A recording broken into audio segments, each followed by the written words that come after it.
Je suis professeur d'université en sociologie d'éducation dans un département de sciences de l'éducation, donc à l'université à Rennes. Je travaille depuis de longues années sur le métier d'enseignant, et en particulier dans les contextes des quartiers prioritaires, donc auprès des professeurs débutants. Et depuis quelques années et actuellement, je suis sur la problématique de l'attractivité et de la crise de recrutement des enseignants. Et d'autres domaines de spécialité sur lesquels je travaille et sur lesquels j'ai pas mal publié depuis une vingtaine d'années maintenant, c'est autour des rapports entre les parents et l'école, en particulier dans les quartiers populaires. Voilà, mes dernières enquêtes portent sur les enjeux de la coéducation. À quoi sert l'école? Quelles sont ses finalités? Est-ce que c'est pour former des étudiants, des travailleurs et des travailleuses, des citoyens et des citoyennes? Est-ce que, il s'agit de permettre l'apprentissage des savoirs ou est-ce que ça va au-delà? Est-ce que c'est aussi une vocation en termes de réduction des inégalités et de l'école pour qui? Quelle est la place des uns et des autres? Des jeunes, des parents, des enseignants, peut-être d'autres, notamment les autres professionnels du monde scolaire. Est-ce que c'est un problème de niveau des moyens financiers, budgétaires, ou est-ce que c'est un problème d'allocation de ces moyens? Sur la question de l'autorité, parce qu'on voit bien dans le débat public et dans les discussions des comités combien tout ça se croise. De l'enseignement public et privé qu'il encore croise les autres éléments. Parce que c'est un enjeu fort pour les familles et pour la société, pour le développement économique, hein. Donc ça irrigue très largement au-delà des murs de la classe dans la société. Et à la fois euh, une diversification en termes d'objectifs, de finalité de l'école et du flou. Moi, je suis assez étonné, et de nouveaux ministres ou ceux qui l'ont précédé, en fait, confortent quand même cette idée, c'est que finalement, il y a un problème de cap en termes d'éducation. C'est-à-dire qu'il y a une gestion de la machine éducation nationale. Il y a des tentatives de réforme qui ne sont pas nécessairement très suivis et encore moins évalués, une forme de désorientation en fait des politiques pour fixer un cap en matière d'éducation. Donc Claude Tello, à son époque d'évaluation du système éducatif, fixait clairement ces trois finalités: transmettre des savoirs, préparer les jeunes à leur insertion professionnelle et former les futurs citoyens. Voilà, donc je pense que il y a au moins ces trois finalités. Mais ce qui caractérise voilà, les dernières années, les dernières décennies même, c'est une diversification et une extension des missions dévolues à l'école par la société, par les politiques aussi.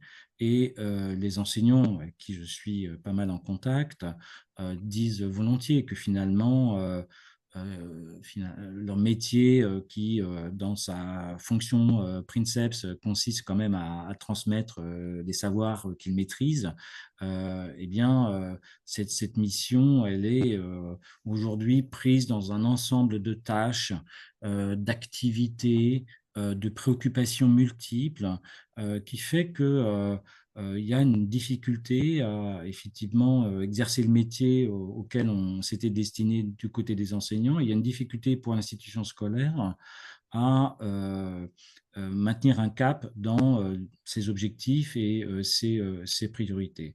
Donc moi, voilà, ma réponse serait celle-ci. C'est une diversification des objectifs, des finalités, au risque finalement de s'écarter de ce que d'aucuns considèrent comme étant la mission principale de l'école, dont elle n'aurait jamais dû dévier, hein. Si on remonte à l'école républicaine, finalement, c'est quand même l'instruction et l'émancipation des enfants du peuple qui est fixée comme priorité. Et là, on voit que il y a voilà, une extension, une diversification des missions de l'école. Donc finalement, la réponse que je donne, moi, c'est plutôt, mais qu'est-ce que l'école ne doit pas faire, quoi? Qu'est-ce que l'école ne doit pas faire, puisqu'elle est sollicitée de toutes parts et bien au-delà d'ailleurs des compétences des enseignants et de ce qu'elle sait faire, cette école. Donc, éducation A, je ne sais pas si vous avez remarqué, mais par cette déclinaison, et d'ailleurs on a un séminaire de recherche sur cette question des éducations A, parce qu'effectivement, elles se sont multipliées. Éducation à la santé, à la sexualité, éducation artistique, éducation à la citoyenneté, etc., etc. Donc, il y a toute une déclinaison euh, qui montre que, comment dire, en forçant peut-être un peu le trait, mais la société, ou plutôt l'école, est débordée par la société.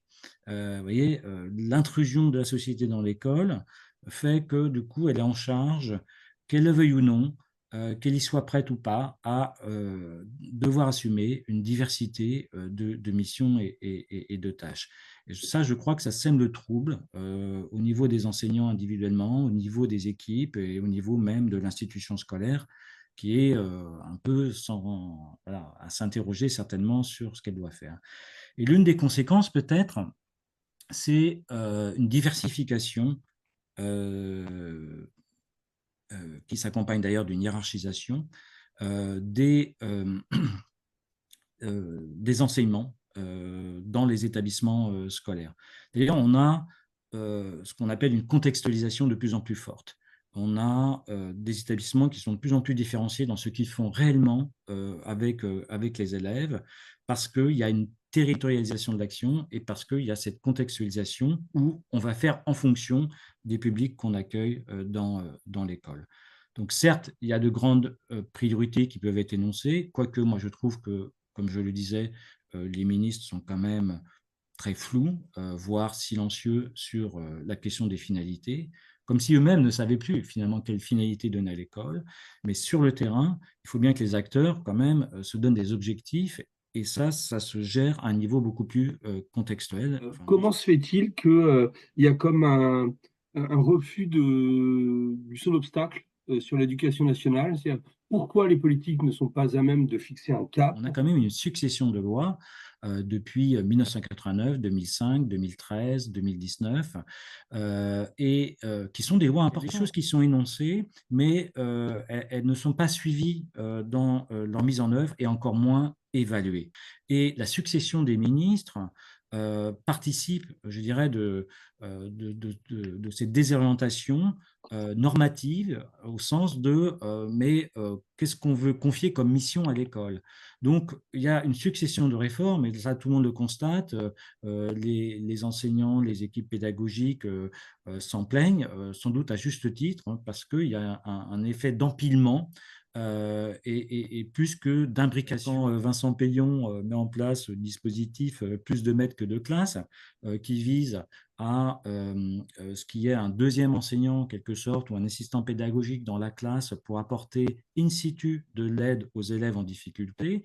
Lorsque l'équipe de Macron arrive au pouvoir, ils ne cherchent même pas à évaluer. Enfin, l'évaluation n'a pas été faite. Ça fait à peine 3 ans que c'est mis en œuvre, donc on ne sait pas bien si c'est efficace, etc. Il faut un peu de recul, il faut suivre des cohortes. Enfin, tout ça implique des conditions quand même pour évaluer de façon précise.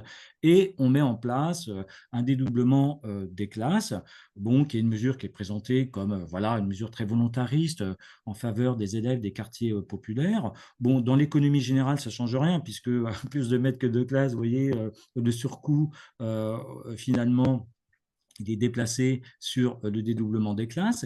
Et de dédoublement des classes, finalement, ce n'était même pas ça qu'il fallait faire, puisque des chercheurs d'économie de l'École d'économie de Paris ont montré que ce n'était pas la peine de diviser par deux, il fallait réduire d'un tiers environ significativement les classes, qui aurait permis de toucher un plus grand nombre de classes que celles qu'on a touchées. Loin de mobiliser les acteurs, ça contribue à les décourager. À les démobiliser. Encore des réformes, quoi. C'est une cascade de circulaires et d'injonctions qui tombent d'en haut comme ça sur les acteurs qui se démobilisent. Et on a beaucoup de témoignages, hein, vous le savez bien, d'enseignants qui vont dans ce sens. La sensation, si j'arrive à résumer, d'une institution qui tourne autour des profs et qui met pas nécessairement le bien-être des élèves au milieu. Cette sensation quand même d'avoir une institution qui tourne sur elle-même et qui tourne sur les On profs. prend le cartable comme symptomatique d'une institution, voilà, qui, comment dire, alors une institution, vous avez fait une différence entre le privé et le public. Donc effectivement, je pense qu'il faut aussi avoir une vision différenciée de ce qui se passe dans le système d'enseignement en France. Moi, je travaille actuellement avec des collègues sur une école Montessori à Rennes pour essayer de comprendre, hein, un certain succès de l'école Montessori. Et, donc, pourquoi des parents choisissent cette école, comment les enfants vivent au quotidien dans cette école, qu'est-ce que les enseignants font avec les enfants qu'on ne retrouve pas dans le milieu scolaire ordinaire. On pourrait ajouter la différence privée-publique. Si on parle de l'école publique, voilà, on voit une difficulté à comment dire, s'interroger sur elle-même et une institution qui est quand même dans une certaine inertie liée à voilà, le poids qu'elle représente, son héritage, de l'administration, de l'éducation nationale. Enfin, c'est quand même quelque chose d'extrêmement hiérarchisé, où il y a une division du travail, une certaine lourdeur administrative. Hein, tout le monde en convient, mais personne n'est vraiment en mesure d'intervenir pour essayer un peu d'alléger ce fonctionnement. C'est un système très infantilisant. Tout le monde est infantilisé. Alors, infantilisation à tous les étages, jusqu'au professeur dans sa classe qui, bien qu'il ait 20 ans d'ancienneté, tremble parce qu'il va y avoir l'inspecteur qui va venir. Autre exemple, la question des devoirs à la maison. Je fais des conférences, je montre à quel point c'est un facteur d'inégalité et même d'injustice vécue par les parents, parce qu'il y en a qui peuvent faire ou faire faire, hein, les devoirs, et puis d'autres qui ne peuvent pas ni aider ni faire aider. Et donc c'est un facteur et d'inégalité et d'injustice. Ça nourrit un sentiment d'injustice du côté des parents. Tout le monde en convient. Et puis, le lendemain, je pense que ça Ah ouais, continue sur le même mode. Par d'accord. rapport à votre métaphore du cartable, on va dire ça comme ça, que c'est un peu l'effet aussi d'un fonctionnement de l'école ou ce qu'on appelle en histoire de l'éducation la culture de la classe fermée, c'est-à-dire bon, le professeur dans sa classe qui enseigne sa matière avec les élèves, vous voyez, qui a ses routines, qui a ses habitudes. Eh bien, finalement, il travaille peu en équipe. Ça, c'est un constat, puisqu'on parlait des constats, qui est important et récurrent. Il y a peu de transversalité, il y a peu de mutualisation, parce qu'il y a aussi peu de présence dans l'établissement. Si vous comparez avec des établissements en Allemagne, en Europe du Nord, au Danemark, les enseignants sont beaucoup plus présents dans l'établissement. Donc, ils ont du temps formel et informel pour échanger entre eux, pour rencontrer des parents, pour rencontrer d'autres acteurs éducatifs, alors que dans le fonctionnement ordinaire de la plupart des établissements en France, eh bien, on vient faire la classe, on vient faire son cours et puis on repart. Alors, on travaille chez soi, ce qui fait d'ailleurs qu'on a l'impression que l'enseignant ne fait que enseigner et puis que le reste du temps, il est tranquille, ce qui n'est pas vrai non plus. Hein, donc, il faut rendre justice au travail des enseignants. Mais en même temps, toute cette mise en commun, toute cette mutualisation nécessaire, à mon sens, et sans doute de plus en plus nécessaire, eh ben, ne se fait pas. Et ce qui fait qu'en fait, les enseignants, ils vont chacun avoir leurs demandes, exigences vis-à-vis des élèves et des parents, sans concertation avec les autres. Et je crois que ça, c'est ce fonctionnement un peu en silo, comme ça, c'est quelque chose qui a des conséquences sur les élèves jusqu'au cartable, où en fait, ils empilent toutes les demandes des enseignants, vous voyez, qui ne sont pas concertés pour dire à un moment donné, mais non, demain, le gamin, il ne peut pas avoir 3 contrôles à suivre, quoi. Hein. Donc, il faut peut-être alléger le travail et le cartable en même temps. Ce fonctionnement-là, qui est assez franco-français, hein, des enseignants du secondaire dans les autres pays enseignent au moins 2 matières. En France, c'est une matière et une seule. Avec les difficultés et les défis de l'école aujourd'hui, c'est difficile de rester sur ce mode de fonctionnement. Sur la l'absence de finalité, est-ce qu'on arrive à l'acter? Est-ce qu'il y a un moment de rupture dans l'histoire récente? Et je dirais que encore dans la période des années 90, on a l'impression qu'il y avait un cap à travers les trois finalités que j'ai indiquées, transmettre des savoirs, préparer les jeunes à leur insertion professionnelle et former les futurs citoyens. Il me semble que ça s'est dilué dans un ensemble beaucoup plus flou, multiple, où finalement chacun va un peu peut-être se donner des objectifs sans que ce soit vraiment voilà, une politique explicite, partagée, et qui suscite aussi l'adhésion et la mobilisation des acteurs, parce que c'est aussi ça l'enjeu. Et cette question m'intéresse à double titre parce qu'on prépare une enquête auprès des étudiants de licence avec le CNESCO et on a introduit la question des finalités. Et je me suis rendu compte que finalement, on ne savait pas trop quelle proposition de finalité mettre dans notre question à destination des étudiants. Et je pense que c'est assez symptomatique du fait que précisément les ministres qui se succèdent n'ont pas de discours clair sur les finalités de l'école. Que c'est plutôt voilà, les réformes des uns et des autres qui tiennent lieu de finalité. Et je pense que là, justement, il y a un souci parce que précisément, ces réformes empilées ne font pas une finalité claire à laquelle les acteurs peuvent adhérer. J'ai fait toute ma carrière dans un petit collège. Je voudrais revenir sur des choses très concrètes. D'abord, le poids du cartable et puis le temps de présence des enseignants. Pour moi, c'est un gouffre financier. Je vous rejoins, c'est-à-dire qu'on ne peut pas demander aux enseignants d'être davantage présents dans leur établissement et en même temps de ne pas leur donner les conditions matérielles pour exercer leur activité et mettre à profit ce temps où ils sont présents dans les écoles. Par exemple, il n'y a pas dans la plupart des établissements scolaires de lieu pour accueillir les parents.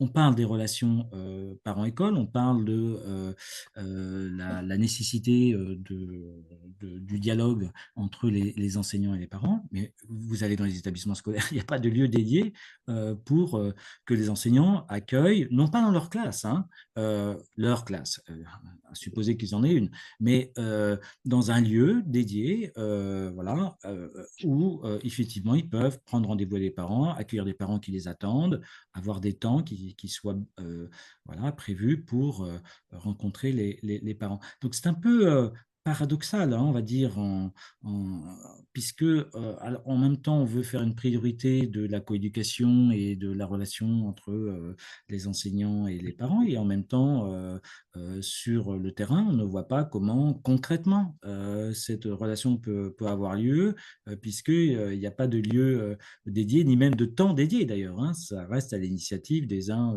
et des autres. Donc voilà, c'est tout à fait ça qui, moi, me trouble, c'est-à-dire il y a des annonces, il y a même voilà, des discours pour dire la coéducation, c'est une priorité, très bien. Et moi, j'interpelle du coup les responsables éducatifs, académiques, pour leur dire, mais quelles sont les conditions et les moyens que l'on donne aux acteurs pour aller dans ce sens concrètement sur le terrain. Et là, on voit qu'il y a un gros déficit. Mais je n'ai pas entendu parler de transmission de culture et de culture avec un S. Il faut quand même rendre justice au système éducatif. C'est-à-dire qu'il y a un socle commun de culture, de connaissances et de compétences. Je pense que ça fait partie, on va dire, des finalités. Mais c'est une fois de plus noyé dans un ensemble un peu diffus. Est-ce que vous pensez que justement ces verrous qui soient, je dirais, syndicaux ou qui aient des postures ou historiques, est-ce que vous pensez que ces verrous peuvent bouger, peuvent évoluer? La question de l'affectation des enseignants. Puisque voilà, c'est un objet de recherche pour moi et une préoccupation politique majeure actuellement. On n'a plus assez de candidats pour l'ensemble des postes qui sont mis au concours, dans le premier degré au niveau académique, de certaines académies particulièrement déficitaires, Créteil, Versailles en tête, et dans certaines disciplines pour le secondaire, et dans un nombre croissant de disciplines d'ailleurs, hein, ce qui fait qu'aujourd'hui, vous avez des disciplines où il y a moins de candidats que de postes à pourvoir. Donc c'est une situation totalement inédite, hein. Il faut quand même prendre la mesure des choses. Alors, parmi les problèmes qui sont posés pour attirer des étudiants vers ces métiers, c'est la question de l'affectation. Et donc, il y a des propositions possibles. On peut s'inspirer aussi de ce que font d'autres pays. Oui, effectivement, il y a un système qui s'est mis en place où l'affectation est gérée de façon collégiale, voilà, par les autorités académiques, les syndicats, les représentants des syndicats, etc.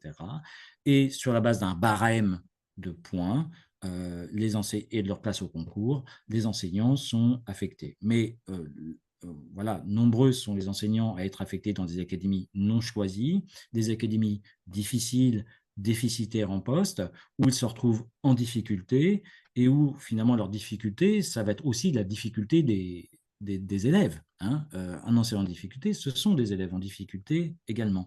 Et donc, on voit les effets en cascade, et en même temps que l'institution est consciente de ce que ça produit, elle est incapable, de ce que je perçois, mais je ne suis pas le seul, à faire évoluer le système d'affectation.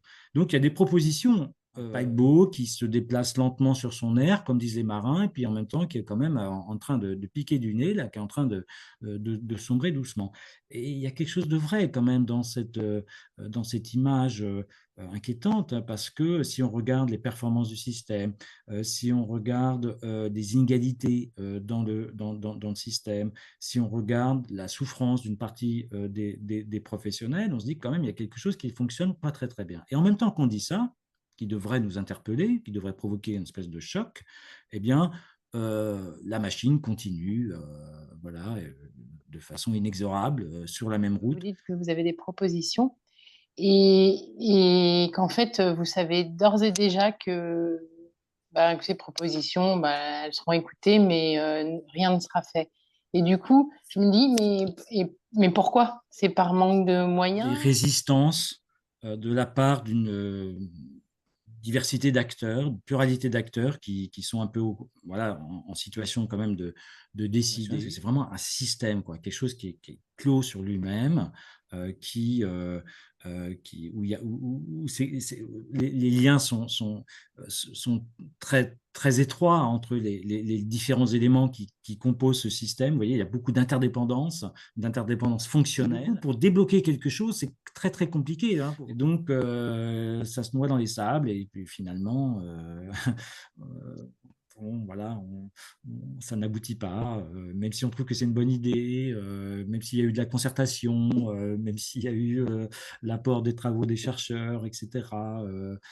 Enfin, c'est quand même, si vous voulez, moi, ça fait 25 ans que je suis à l'université, donc je commence à faire des constats qui sont quand même assez récurrents, quoi, hein, sur cette difficulté à faire évoluer ce système éducation nationale. Sur l'école débordée par la société. Comment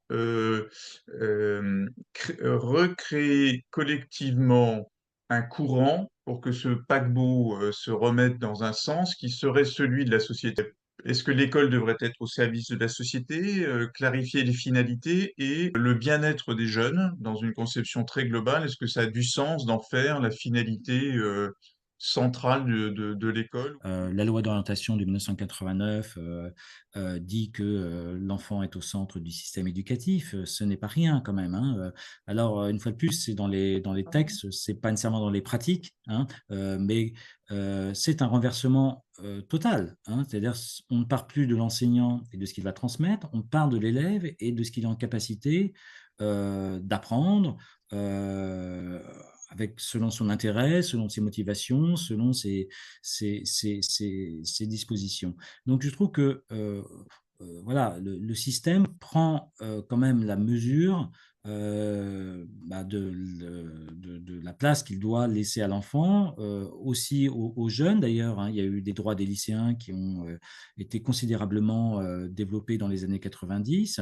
Ils s'en saisissent pas pour autant d'ailleurs, c'est assez frappant ça aussi, enfin, c'est presque un sujet en soi, hein, de dire dans quelle mesure l'école est-elle un espace démocratique, donc au sens de la place qu'on laisse à ses usagers, que ce soit les parents, que ce soit les élèves, pour s'exprimer, contribuer à faire évoluer cette école. Et là, je pense qu'on est aussi tributaire d'un héritage républicain de notre école, à savoir une école qui a fonctionné quand même dans une clôture symbolique, hein, vis-à-vis de la société, vis-à-vis des familles, par exemple. Donc, l'école était, d'une certaine manière, en extraterritorialité, hein, c'est-à-dire elle était, elle avait pour le coup son cap, elle devait s'y tenir, il y avait un projet extrêmement fort, ce qui fait que l'école en France a tardé à s'ouvrir en direction de partenaires, en direction des familles, en direction de la société plus globalement. Et que là, elle est rattrapée en réalité par cette société qui pénètre dans l'école, et peut-être pas de la manière voilà, la plus la meilleure, mais l'école doit composer avec ces réalités de la société. Et moi, mon hypothèse, hein, ce n'est rien d'autre qu'une hypothèse, c'est qu'il y a un désajustement entre l'école et la société. Il y a un désajustement entre la socialisation des enfants et des jeunes dans la société, dans les familles, et la socialisation scolaire. Si vous voulez, quand vous allez aujourd'hui encore dans l'école publique et privée, sans doute aussi au collège, etc., les enfants, ils sont quand même pas du tout mis en situation de coopérer, de pouvoir réellement s'exprimer, de participer, de cheminer à leur rythme dans les apprentissages, selon leurs intérêts. Et alors, c'est pour ça que quand vous allez enquêter, comme je le fais dans les écoles Montessori, vous voyez, et peut-être que l'école publique aurait à s'inspirer un peu de ce qui se passe dans les marges, hein, pour des minorités, pour repenser la façon voilà, d'enseigner, d'éduquer les jeunes générations. Et là aussi, avec les comparaisons internationales, on voit que ça peut fonctionner tout à fait autrement. Et Claire, je complète la réponse que je voulais faire à Claire tout à l'heure par rapport à la question des cultures. Effectivement, je pense qu'il y a un enjeu de pouvoir amener les différentes cultures à se rencontrer mieux qu'elles ne le font aujourd'hui à l'école, qui renvoie à un enjeu de mixité sociale. C'est-à-dire que, et là aussi, c'est un marqueur fort des changements depuis quelques années, quelques décennies, c'est qu'on est dans des processus de ségrégation territoriale, sociale, scolaire, ethnique, de plus en plus marquée. Ça veut dire quoi? Ça veut dire qu'on a une répartition de plus en plus inégale des populations sur les territoires, avec des effets de concentration des populations favorisées d'un côté, les plus défavorisées de l'autre.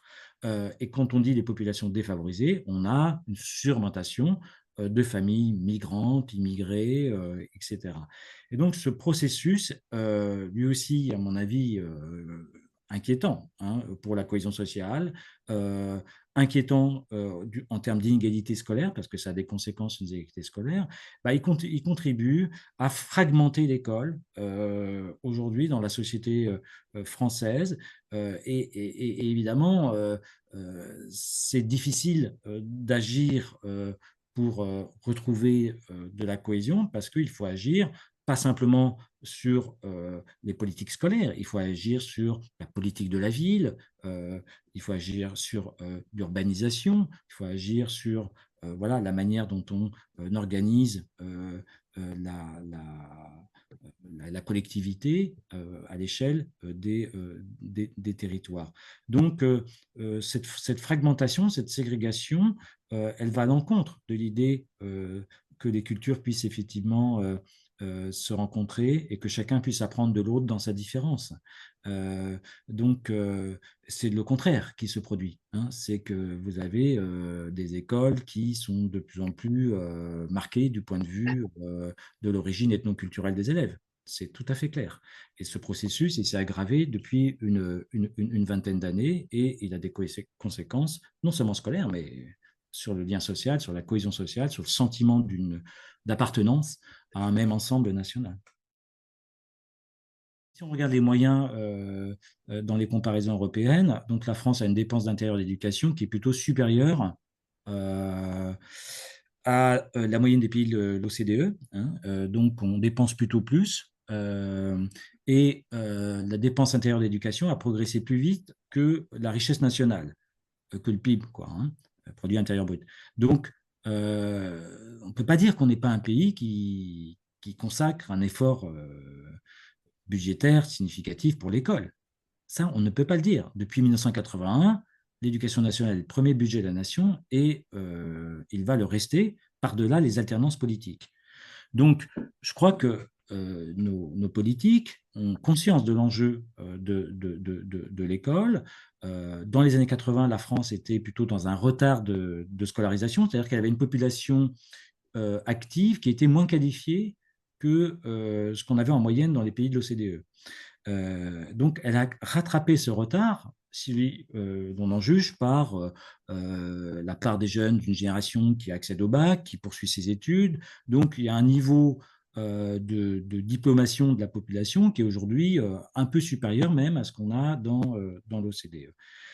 Donc, il y a un effort financier bien réel, il y a un coût ou un investissement, ça dépend sous quel angle on veut regarder les choses, dans voilà, l'appareil éducatif qui est tout à fait significatif. Donc, comme vous l'avez dit, je vous rejoins, je pense que c'est un problème d'allocation des moyens.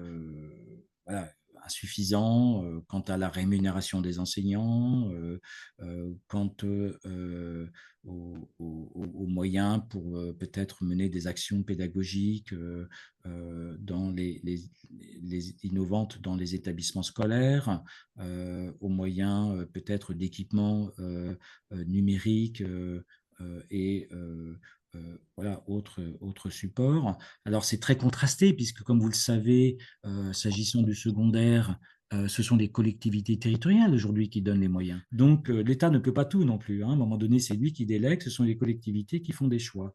Et on voit qu'il y a quand même des contrastes assez importants. Si on veut parler d'allocation de moyens, il y a deux choses. Il y a les enseignants et il y a les inégalités territorialisées, notamment entre les quartiers les plus défavorisés et les plus favorisés.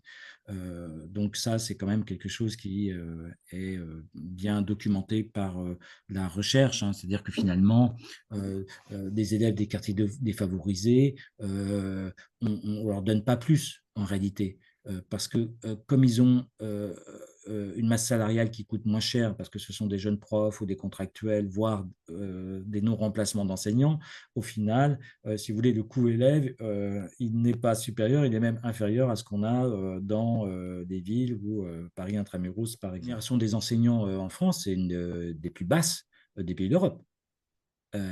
Un enseignant allemand a un salaire double de l'enseignant français. Un enseignant voilà, de l'OCDE a un salaire bien supérieur à celui de l'enseignant français. Alors attention, il faut regarder en début de carrière, en milieu et en fin de carrière. Et il n'y a qu'en fin de carrière, une fois que vous avez gravi tous les échelons, que vous commencez un peu à rattraper la moyenne. C'est la masse salariale qui coûte le plus, environ 75% de la dépense d'éducation, ce sont les personnels. Attention, Ouais. pas que les enseignants non plus. Donc, il faut prendre aussi toute l'administration. C'est quand même effectivement assez paradoxal de voir qu'on dépense plus et que les enseignants sont parmi les moins bien payés d'Europe et que ça participe de la crise de recrutement et d'une crise aussi, comment dire, statutaire. C'est-à-dire que du coup, un enseignant apparaît comme quelqu'un qui, dans l'échelle sociale, vous voyez, occupe une position de petits moyens, quoi, hein, comme on dit en sociologie, quoi, il est à peine dans les classes moyennes. Et d'ailleurs, dans les enquêtes qu'on a faites avec France Stratégie, des enseignants se comparaient à des animateurs sociaux, se comparaient à, vous voyez, des professions intermédiaires et pas dans les strates les plus qualifiées, les plus élevées, quoi. Donc, il y a une dépréciation, hein, il y a un déclassement non seulement objectif, hein, à travers le salaire, mais un déclassement à travers une image qui, aujourd'hui, n'est plus celle de l'enseignant qui occupait quand même une position presque de notable local, encore voilà, jusque dans les années 80. Et je crois que ça aussi, ça joue alors sur l'attractivité, mais aussi sur finalement ce que représente l'enseignant face aux élèves, face aux familles. Vous voyez, il est quelqu'un qui finalement apparaît moins légitime peut-être, hein, face aux parents et face aux élèves, parce que finalement, socialement, ben, il est un peu déclassé, il est même très critiqué, il y a un peu de prof bashing voilà, dans l'air du temps, hein, quand même. Hein. C'est quand même la profession qui est assez attaquée Que régulièrement. l'allocation des moyens par rapport à l'Europe, l'allocation des moyens au primaire est inférieure à ce qui se passe en Europe et elle est supérieure dans ce qui se passe au secondaire. La difficulté aussi pour l'enseignant de se faire une place alors que l'élève dispose aujourd'hui d'une masse d'infos sur Internet. Qu'est-ce qui nous empêche aujourd'hui de nous inspirer du modèle des pays nordiques qui semblerait un système qui fonctionne bien, avec des taux de réussite particulièrement élevés, un taux de redoublement quasi inexistant? Bon, les résultats de l'élève France, on va dire, dans ces classements, sont des résultats moyens, de plus en plus moyens, mais surtout, il y a des inégalités de plus en plus marquées entre, on va dire, les 20% des meilleurs et les 20-25% des plus faibles.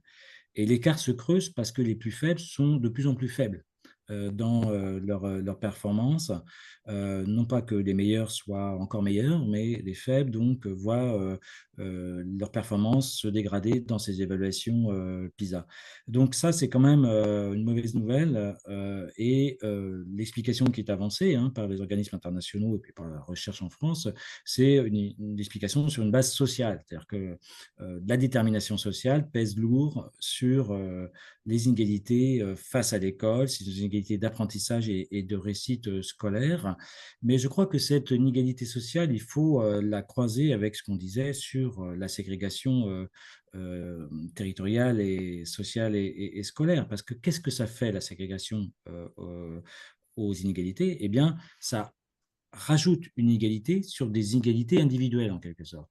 Hein, vous avez des inégalités individuelles liées au milieu social, hein, ce qu'on appelle la détermination sociale en sociologie, mais la ségrégation, c'est le fait que regrouper des élèves en difficulté qui se ressemblent socialement dans des mêmes classes, des mêmes établissements scolaires, c'est ajouter une difficulté et une inégalité supplémentaire. D'où l'enjeu de la mixité sociale qui est quand même le levier sur lequel il me semble les pouvoirs publics peuvent agir à travers une politique de logement volontariste qui voilà, mixe les populations sur les territoires, à travers une gestion sans doute voilà, plus autoritaire des demandes de dérogation, à travers des révisions de la carte scolaire. Donc, il y a des leviers possibles, et parce que je crois qu'il est important de dire ici que l'école ne peut pas tout.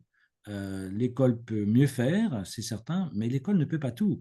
À un moment donné, les inégalités dans l'école ou les difficultés d'école sont le reflet des inégalités dans la société. Et l'école, elle n'a pas la main pour agir sur ces inégalités dans la société. Donc, voilà, elle a sa part à prendre et elle peut mieux faire, c'est certain, mais c'est aussi ce qui se joue dans la société qui fabrique les problèmes auxquels l'école se trouve confrontée. À titre personnel, j'attendrai plus des syndicats qui fassent des propositions pour faire évoluer le système, et je ne vois pas énormément de choses de ce côté-là. Mais vous voyez, bon, je suis prudent, c'est-à-dire que pour moi, les syndicats sont tout à fait nécessaires, c'est évident, mais ils sont dans leur rôle en partie, mais bon, parfois ça va un peu loin quand même dans l'opposition un peu systématique. Je pense que la question des ressources humaines fonctionne mal dans l'éducation nationale. Juste un exemple, dans les quartiers prioritaires, vous avez quand même un turnover des équipes qui est incroyable. Donc, cette instabilité, on sait que c'est un facteur d'aggravation des difficultés. Des enseignants sont affectés dans des établissements qu'ils n'ont pas choisis et qu'ils veulent quitter dès que possible. Donc, c'est quand même une situation qui ne peut pas créer des conditions voilà, d'un dialogue, d'une relation apaisée. Au contraire, je pense que de part et d'autre, il y a de la violence symbolique à travers ça et que c'est une mauvaise chose, un mauvais signal envoyé aux élèves, aux familles dans ces quartiers. De changer en fait l'approche éducative. Est-ce que vous pensez qu'il n'y a pas là un peu le nerf de la guerre en disant alors ok, l'administration elle est lourde, elle est tout ça, c'est sûr, enfin vous l'avez dit et je crois que tout le monde le reconnaît, mais est-ce qu'on ne peut pas essayer de changer l'approche? Là, je pense qu'on est à un moment qui devrait être un tournant pour voilà, changer de modèle en éducation. Je pense que la société serait prête d'ailleurs à changer de modèle. Le succès de Montessori, ça devrait être un signal adressé à l'éducation nationale tout entière, vous voyez, et non pas être considéré, enfin je ne fais pas l'apologie de Montessori, c'est pas ça, mais pour dire qu'il y a d'autres façons de concevoir l'enseignement, la transmission, l'éducation des jeunes générations. Et donc, ne pas considérer que ces pédagogies alternatives ou ces modèles qu'on trouve dans d'autres pays, au Danemark ou la Finlande, voilà, dont on devrait beaucoup plus s'inspirer, et y compris dans l'enseignement privé. Moi, je suis assez frappé par ça, c'est-à-dire qu'on ne devrait pas cloisonner à ce point et engager la discussion sur une lutte idéologique. Je pense qu'il y a des choses intéressantes à prendre dans ce que fait l'enseignement privé. Il y a quand même un esprit communautaire beaucoup plus fort dans les écoles de l'enseignement privé que dans les écoles de l'enseignement public, où ben voilà, l'idée du citoyen, voilà, du contrat fait que aussi on met de la distance entre les différents acteurs, là où, me semble-t-il, dans l'enseignement privé, en tous les cas les parents le disent, eh bien on cherche au contraire à tisser des liens, à développer un esprit communautaire, un esprit de famille, on pourrait dire, si on voulait filer la métaphore. Donc c'est un exemple, mais on peut prendre aussi l'exemple de comment on conçoit les apprentissages, le développement personnel, le cheminement des élèves dans les écoles Montessori. C'est quand même assez remarquable de voir que finalement, on peut faire autrement, tout simplement, que l'enseignement frontal transmissif, voilà, dans lequel on place les enfants, tout en constatant que c'est de moins en moins adapté, hein, pour les raisons que j'énonçais tout à l'heure, c'est-à-dire un décalage, me semble-t-il, entre socialisation familiale et socialisation scolaire. La façon dont on fait grandir les enfants dans la famille ne correspond plus. Il y a quelque chose qui est complètement disruptif, quoi, pour les élèves, et sans doute particulièrement d'ailleurs pour des élèves de classe populaire, parce qu'ils ont moins peut-être cette habileté à passer d'une instance de socialisation, d'une socialisation à une autre. On pourrait souhaiter vraiment un changement de modèle. Peut-être qu'il faut aller un peu sur ce terrain-là, quoi, pour que vraiment il y ait une prise de conscience. Mais la prise de conscience, à mon avis, il faut vraiment qu'elle soit au sein même de l'institution. Il faut que l'institution se décentre d'elle-même. C'est-à-dire qu'il faut qu'elle prenne une distance réflexive et critique sur la façon dont elle fonctionne. Vous voyez, il faut qu'elle fasse l'analyse objective de la manière dont elle fonctionne, avec tous les implicites, toutes les normes qui sont véhiculées dans le fonctionnement ordinaire de l'institution scolaire. Vous voyez, et en se décentrant d'elle-même, elle va peut-être se voir autrement, ou tout simplement se voir comme elle est. Et comme elle est, finalement, pour se rendre compte que ça ne peut pas s'adresser à tous les usagers, que c'est peut-être pas adapté à ce que la société peut attendre aujourd'hui. On va peut-être un peu loin, je vais peut-être un peu loin en disant les choses comme ça. Je pense qu'il y a des écoles qui fonctionnent très bien et que c'est en phase avec ses publics. Mais quand même, on voit la difficulté d'avoir cette continuité finalement entre l'école et la société, avec une école qui est quand même de plus en plus en position défensive, parce qu'aujourd'hui, on pourrait dire ça, que l'école, finalement, elle est en position défensive face à la société. Et donc, elle est voilà, dans la méfiance, voire dans le sentiment qu'elle est voilà, sous la pression de la société, et qu'elle ne sait pas comment faire. Parce que j'aurais envie de terminer là-dessus. C'est-à-dire que finalement, je pense que les acteurs ne savent pas comment faire. Vous voyez, donc, il y a le sentiment d'être un peu dans une impasse parce qu'il y a une absence de projet, une absence de propositions, de perspectives qui sont données aux acteurs pour savoir comment faire ensemble. Comment faire ensemble. Donc, si je prends l'exemple de la coéducation, c'est assez formidable, l'exemple de la coéducation. On a fait une enquête auprès de 2000 enseignants et de 1000 parents avec l'éditeur Nathan qui a financé cette enquête. Donc, c'est moi qui l'ai piloté scientifiquement. Et tout le monde adhère à l'idée de la coéducation. Mais globalement, personne ne sait comment faire.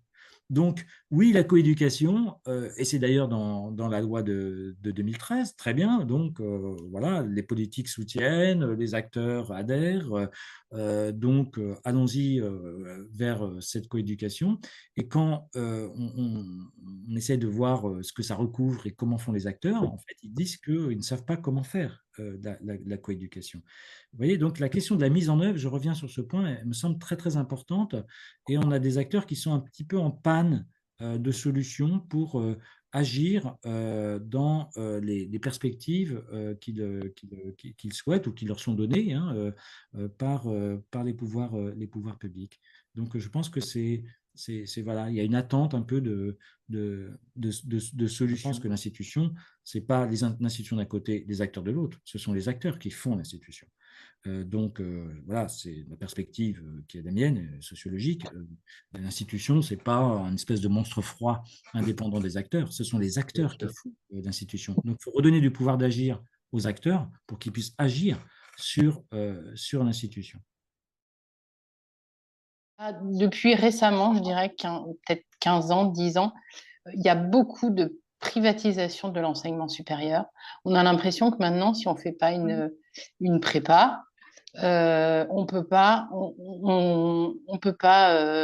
rentrer à Sciences Po, on ne peut pas faire la médecine. L'université est mal en point. J'ai assez de recul pour pouvoir le dire. Mais vous avez raison de pointer l'enjeu de l'enseignement supérieur, parce que si on regarde globalement là où ça se joue aujourd'hui, c'est dans l'accès à l'enseignement supérieur, et ce qui permet de comprendre aussi toute cette crispation autour de Parcoursup, parce qu'on a l'impression qu'à ce moment-là, voilà, on joue son destin. Donc, il y a quelque chose de vrai parce que finalement, on porte 80% d'une classe d'âge au bac.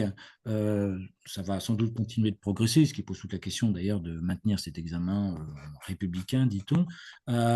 Et on poursuit dans l'enseignement supérieur. Et effectivement, c'est là que ça va se diversifier. C'est là que vont se reconstituer des inégalités aussi à travers les parcours, hein, et pas simplement à travers le niveau de diplôme atteint. Et l'université, puisqu'on parlait de coût tout à l'heure, c'est aussi une spécificité française. L'étudiant coûte à peine plus cher que l'élève du secondaire, alors que dans tous les pays d'Europe, l'étudiant coûte beaucoup plus cher que l'élève du secondaire. Donc, l'État n'a pas abondé à hauteur des besoins dans l'enseignement supérieur. Il a avancé les 80% d'une classe d'âge au baccalauréat, il les atteint 20 ans plus tard, en 2020 et non pas en 2000, mais la massification de l'enseignement supérieur et de l'université, elle est bien réelle. Mais qu'est-ce qui se passe aujourd'hui, ce que vous dites, c'est-à-dire qu'en fait, il y a de plus en plus d'écoles privées, d'écoles d'ingénieurs, d'écoles de commerce, voilà, des écoles avec des coûts d'entrée élevés, avec aussi des promesses peut-être plus intéressantes à la sortie des études. Et l'ancien dualisme scolaire dont parlait l'historien Antoine Pro en disant qu'il y avait au moment de l'école républicaine l'école du peuple et l'école des notables, eh bien, elle se reproduit plus haut, plus loin dans les études, avec d'un côté l'université en voie de paupérisation et puis de l'autre un système très français aussi, de grandes écoles, d'écoles d'ingénieurs, de Sciences Po, écoles de commerce et autres. Et donc, on a ce dualisme hein, qui est aujourd'hui quand même très, très marqué sociologiquement et en termes aussi voilà, de débouchés pour la suite pour les jeunes générations. Donc, il y a quand même une réussite à mettre au crédit du système éducatif français, c'est qu'en l'espace de 20-30 ans, on est quand même passé de 25% de bacheliers à 80%. Enfin, c'est quand même assez remarquable, hein, si on juge par le niveau atteint par les jeunes générations. Mais là, on peut être déçu et inquiet, c'est de voir à quel point ça s'est aussi diversifié à travers des parcours, donc notamment dans l'enseignement supérieur, et où finalement, il y a des scolarités qui ont un coût d'entrée bien plus élevé, et qui donc du coup sélectionnent aussi sur une base socio-économique. Et ça, c'est quand même assez problématique. C'est toujours intéressant d'échanger sur ces questions vives et difficiles, hein, et merci d'avoir fait appel à un chercheur.